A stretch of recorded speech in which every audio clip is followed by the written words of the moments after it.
Hear that? That's my song. That's Donald Trump.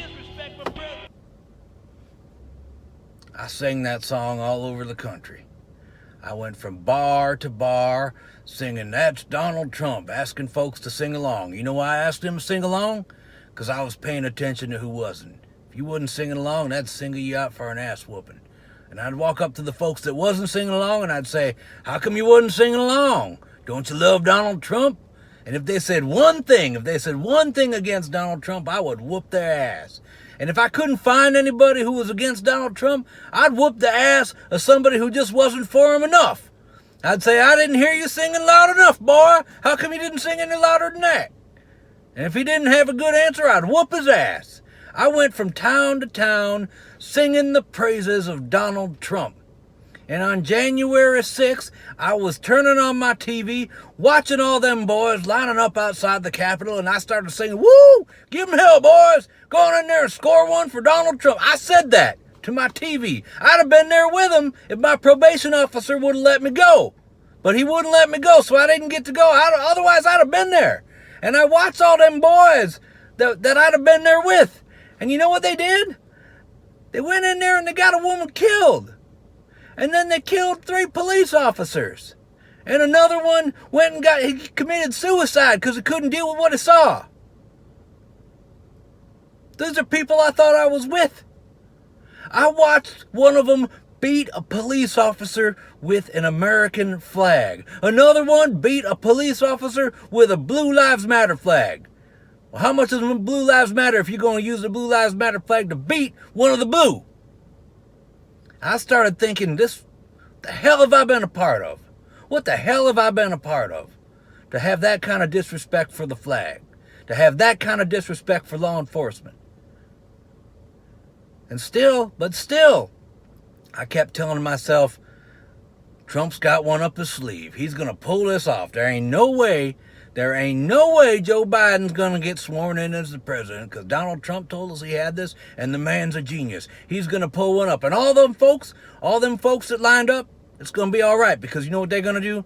He's going to pardon every last one of them. I was waiting all the way up until Biden had his right hand in the air. I was waiting to hear that Donald Trump had signed a blanket pardon of every single last person that participated in it. You know why? Because they came there on his call.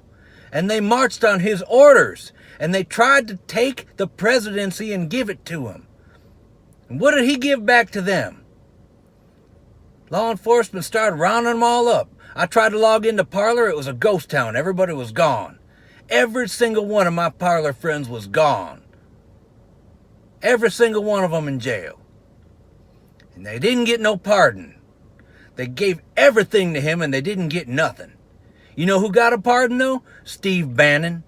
Steve Bannon took money from us, rounded up all this money, saying he was going to use it to build the wall. I reached deep into my pocket for Steve Bannon. Mrs. Mabry, she went out baking pies and selling pies to raise money to give to Steve Bannon for him to use it to build that wall. The kids went out raising money, went out selling whatever they could sell, getting scrap metal, turning it into scrap metal to get the money to give to Steve Bannon for that wall. You know what he did with it? He bought himself a damn yacht. And Donald Trump pardoned him. He gets to keep the yacht. He gets to keep the yacht that he bought with the money for hard-working people. Hard-working people put that money together and sent it over to him so he could use it to build a wall, and he built himself a yacht, and Donald Trump's going to let him keep it. And I couldn't understand it.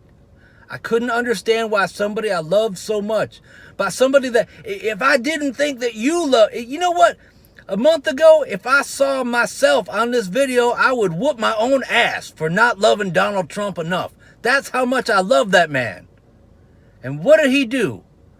He gave a pass to the folks that took money out my pocket, but he never did a goddamn thing for me. I said it, that's true. You know why he didn't give no pardons? You know why we ain't heard nothing from him since? Because we ain't got nothing left to give him. That man went to our towns. He stood in our stadiums. He made speeches, and we lined up. We stood out in the cold. We stood out in the rain just to listen to his voice, just to see his face. just to be in his presence. We gave him that. He asked us for nothing less than the presidency of the United States, something that was only ours to give, and we gave it to him. But we ain't got nothing left to give him, so he ain't got no time for us. We got nothing. Did he drain that swamp?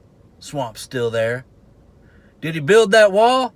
Wall was only half built, and it was built to hell anyway. Biden's already got folks taking it down. What about Hillary? Did he put her in jail? Didn't even have her arrested. He didn't even try. He's just, you know what he is? He's one more liar. He's one more liar that came into our towns, asked us for our support, asked us for our votes, and we gave it to him, and he wrote us checks that no one will cash. He made us promises he didn't keep. Where's them factories? He was going to bring them American jobs and them American factories back. And we was all going to find work in the factories. Where are they? He never bought no factories, never bought no jobs. Somebody I know ODs every other week. Never gave us nothing. And we took him into our homes. We took him into our families. We stopped talking to family. We cut people out of our lives that didn't understand how we felt about him. We gave him everything. Now I started to think, you know what? You know what he is? He's that friend that comes over to your house, that drinks your beer, that eats your barbecue, that pees in your toilet, gets a good look at your daughter. But then you realize after a while, I ain't never been to his house. He ain't never invited me over to his house to drink his beer, eat his barbecue, use his toilet, get a good look at his daughter. He wants what I can give him. He ain't giving me nothing. So that's when I started to think, you know, Donald Trump never had us over to his house. He came into our house, he came into our homes, he came into our families. But when did he ever invite us to his house? I'm talking about Mar-a-Lago. So Donald Trump, are you watching this? I hope you're watching this. There's a whole lot of folks who believed in you. There's a whole lot of folks who sacrificed for you. There's folks who marched on the Cap. There's folks who killed for you, Donald Trump. And you ain't never had them over to your house. So if you love us like you say, if you love us like we love you, why don't you invite us on over to Mar-a-Lago? We want to swim in the pool. We want to eat your barbecue. We want to drink your beer. We want to shoot pool at your pool tables. You don't need to give us rooms. We got campers. You just say the word, you bring us on down there, and we will all be there. Because you got some explaining to do. We gave you everything. It's time for you to give back to us. All right? We need jobs. We got folks that is addicted to them pills. We got a swamp that still needs to be drained. We got a country we need to take back. We got food we got to put on the table. And we gave you the presidency of the United States. We gave you everything you wanted. Now it's time you pay back. It's time you have us over to your house. So you just tell me today and we'll be there. Tell all of us today and we're coming to Mar-a-Lago so we can spend some time with you and talk about what you can do to help make this right. Because you took everything from us and we gave you everything. But I know you ain't gonna do it, are you? You already got what you wanted from us, now you moving on. We ain't gonna hear nothing else from you, I know that. That's how it is. That's how people treat us.